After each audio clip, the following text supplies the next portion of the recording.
نحمده نصلي على رسوله الكريم اما بعد فاعوذ بالله من الشيطان الرجيم بسم الله الرحمن الرحيم ولمن خاف مقام ربه جنتان آمنت بالله صدق الله ومولانا العظيم الصلاة والسلام عليك يا سيدي يا رسول الله وعلى آلك واصحابك يا سيدي يا حبيب الله بلغ العلا بكماله كشف الدجى بجماله حسنت جميع خصاله صلوا عليه وآله۔ تمامی احباب السلام علیکم ورحمۃ اللہ وبرکاتہ۔ آج جو چیز آپ احباب کے سامنے رکھنے کا موقع مل رہا ہے وہ ایک بہت ہی خوبصورت واقعہ ہے جو انسان کے ضمیر کو جھنجھوڑنے والا ہے، سوچنے والا ہے۔ آپ احباب اس ویڈیو کو اینڈ تک ضرور دیکھیے گا۔ ایک شخص بھرے بازار میں رو رہا تھا۔ کسی گزرنے والے نے پوچھا، بابا جی آپ یہاں بازار میں کیوں رو رہے ہیں؟ تو جو بزرگ نے جواب دیا وہ سنہری حروف میں لکھنے والا ہے۔ بزرگ فرماتے ہیں کہ بیٹا میں اللہ اور بندے کے درمیان صلح کروا رہا ہوں، رسائی کروا رہا ہوں، راضی نامہ کروا رہا ہوں۔ پوچھنے والے نے پوچھا، بابا جی کیا صلح ہو گئی، راضی نامہ ہو گیا، کیا رسائی ہو گئی؟ جو بزرگ نے کہا وہ ذرا توجہ سے سنیے گا اور سوچئے گا کہ ہم کیا کر رہے ہیں، ہم کس حال میں ہیں، ہم کتنا اپنے اللہ کو یاد کرتے ہیں۔ وہ رب جو نعمتیں بھی عطا کرتا ہے، رحمتیں بھی عطا کرتا ہے، فضیلتیں بھی عطا کرتا ہے، عنایات بھی کرتا ہے، کرم نوازیاں بھی کرتا ہے۔ فَبِأَيِّ آلَاءِ رَبِّكُمَا تُكَذِّبَانِ، بے شمار نعمتیں جو شمار سے باہر ہیں وہ ساری کی ساری اس نے اپنے بندے کو عطا کی ہیں، اور ہر حال میں اپنے بندے کو عطا کرتا ہی رہتا ہے۔ پر بندہ بندہ ہو کے کیا کرتا ہے؟ اس شخص نے پوچھا، بابا جی صلح ہو گئی، راضی نامہ ہو گیا، رسائی ہو گئی؟ جو بزرگ نے کہا وہ ذرا توجہ سے سماعت کیجئے گا۔ بزرگ فرماتے ہیں کہ نہیں بیٹا صلح نہیں ہو رہی۔ بابا جی ماجرا کیا ہے، وجہ کیا ہے، بات کیا ہے کہ صلح نہیں ہو رہی؟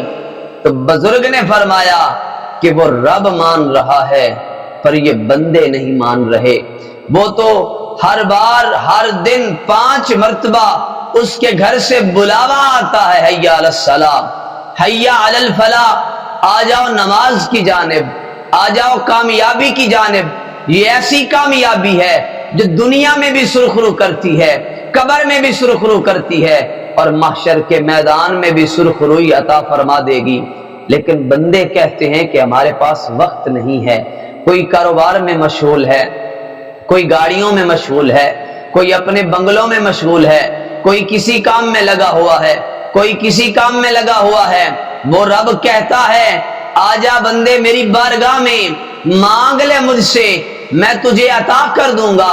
تو رزق مانگے گا میں تجھے رزق عطا کروں گا، تو اولاد مانگے گا میں تجھے اولاد عطا کر دوں گا، تو مجھ سے رحمتیں مانگے گا میں تجھ پہ بے شمار اپنی رحمتوں برکتوں کا نزول کر دوں گا، تو بخشش مانگے گا میں تجھے بخش کے جنت کا حقدار بنا دوں گا۔ لیکن بندے کہتے ہیں کہ وقت نہیں ہے، ہر بندہ اپنی زندگی میں مصروف ہے۔ تو احباب ذی وقار آپ بھی سوچیں کہ ہم رب کے بلاوے پہ کتنی بار لبیک کہتے ہیں۔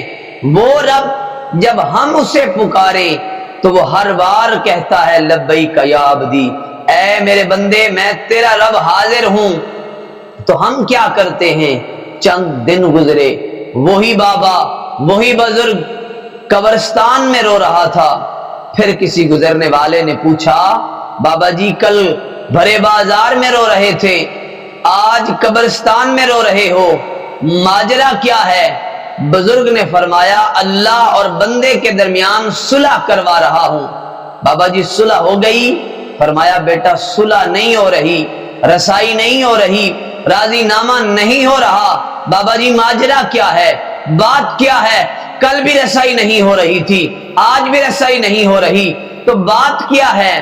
بزرگ نے فرمایا کل رب مان رہا تھا، بندے نہیں مان رہے تھے، آج بندے قبروں میں چلا رہے ہیں، آج تڑپ رہے ہیں، آج مارے خوف کے آہیں بھر رہے ہیں، مولا قبر کے عذاب سے بچا لے، مولا قبر کی سختی سے بچا لے، قبر کی آگ سے بچا لے، ان بچھوؤں سے بچا لے، ان اژدہاؤں سے بچا لے، مولا آج قبر کی سختی سے بچا۔ اور رب فرما رہا ہے کل دنیا میں تجھے وقت دیا تھا، کاش تو میری اور میرے مصطفیٰ کی اطاعت کر کے اس انداز سے زندگی گزار کے آتا۔ اور اس چیز کو عارفوں کے بادشاہ سلطان العارفین نے اپنے رنگ میں رنگا ہے، فرماتے ہیں جے اگر تو راضی رہنا چاہتا ہے، اگر تو چاہتا ہے کہ تیرا رب تجھ پہ راضی ہو جائے، تو پھر اپنی زندگی کا معمول یہ بنا لے کہ جیوندیاں جے مر رہنا ہووے، دیس فقیراں رہیے ہو، جے کوئی سٹے گدڑ کوڑا، وانگ اروڑی سیے ہو، جے کوئی کڈے گالیاں مندے، جی جی اسنو کئیے ہو، گلا علامہ بھنڈی خواری، یار دے پاروں سیے ہو، قادر دے ہاتھ ڈور ساڈی باہو، جنہیں رکھے اویں رہیے ہو۔ اگر تو چاہتا ہے کہ قبر کی سختیوں سے بچ جائے، اگر تو چاہتا ہے کہ قبر کے عذاب سے بچ جائے، تو پھر جیسے رب چاہتا ہے اپنے آپ کو ویسا بنا لے جیسا رب کہتا ہے، ویسے تو کرتا جا، تیری دنیا بھی سنور جائے گی، تیری قبر بھی سنور جائے گی۔ تو احباب ذی وقار لوگ قبروں میں چلا رہے ہیں کہ مولا معاف کر دے، لیکن وہ رب کہتا ہے دنیا میں نعمتیں دی، جوانی دی، بچپن دیا، لڑکپن عطا کیا اور اولادیں عطا کی، زمینیں دی، طرح طرح کی نعمتیں عطا کی، اور تو نے میرے لیے کیا کیا؟ احباب ذی وقار یہ دنیا فانی ہے، یہاں سے ہر شخص نے جانا ہے، اور یہاں سے ہر کسی نے جانا ہے، رب کی بارگاہ میں پہنچنا ہے۔ تو احباب ذی وقار ایسا کام کر جائیں، ایک سجدہ جسے تو گراں سمجھتا ہے، ہزار سجدوں سے دیتا ہے وہ آدمی کو نجات۔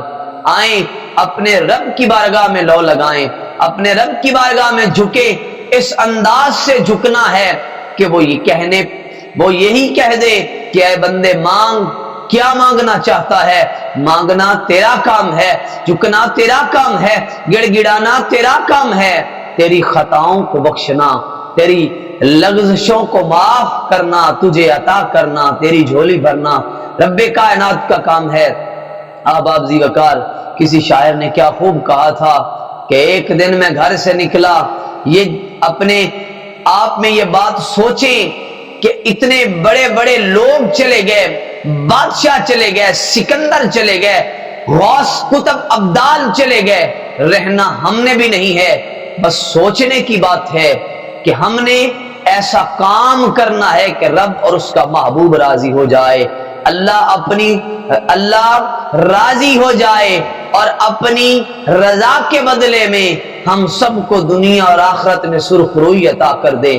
تو کیا خوب فرمایا کہ ایک دن میں گھر سے نکلا، میرے دل میں کچھ ارمان تھے، ایک طرف تھی سبز جھاڑیاں، ایک طرف ٹوٹے قبرستان تھے، میرے پاؤں کے نیچے کچھ ہڈیاں آئیں، ان ہڈیوں کے یہ بیان تھے، اے چلنے والے ذرا سنبھل کے چل، ہم بھی کبھی انسان تھے۔ اللہ تبارک و تعالی اپنی اور اپنے محبوب کی پیاری راہ پہ چلنے کی توفیق نصیب فرمائے، اور اللہ تبارک و تعالی اس کی رضا پہ رہنے کی توفیق نصیب فرمائے، اور اللہ تبارک و تعالی اپنی بارگاہ میں سجدہ شکر ادا کرنے کی توفیق نصیب فرمائے۔ وآخر دعوانا ان الحمدللہ رب العالمین۔